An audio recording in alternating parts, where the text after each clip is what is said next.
এক গ্রামে তেল বিক্রেতা ছিল। প্রতিদিন বাজার থেকে তেল কিনে গ্রামে গ্রামে তেল বিক্রি করে বেড়াতো। একদিন তার বড়লোক হওয়ার ইচ্ছা হলো।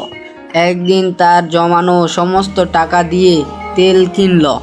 তারপরের দিন দূর গ্রামের উদ্দেশ্যে রওনা হলো। যেতে যেতে সে অনেক ক্লান্ত হলো। সে একটি বড় আম গাছ দেখতে পেল। সে ভাবল সেখানে বসে বিশ্রাম নেবে।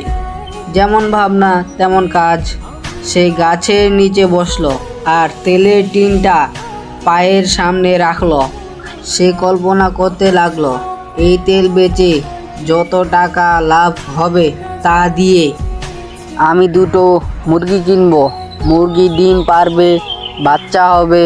বাচ্চাগুলো বড় হলে সেগুলো বেচে আমি একটা ছাগল কিনবো।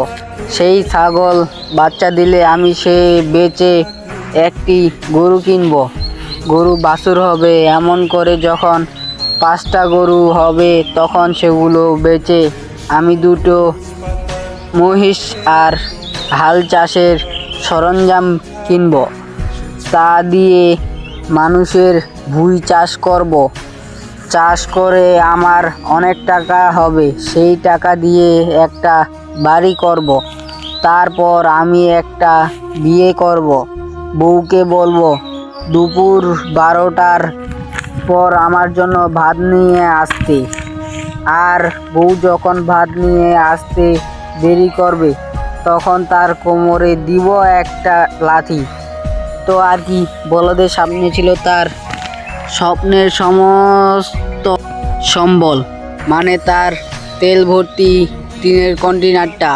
সেটাতে লাথি মেরে সে সমস্ত তেল ফেলে দিল।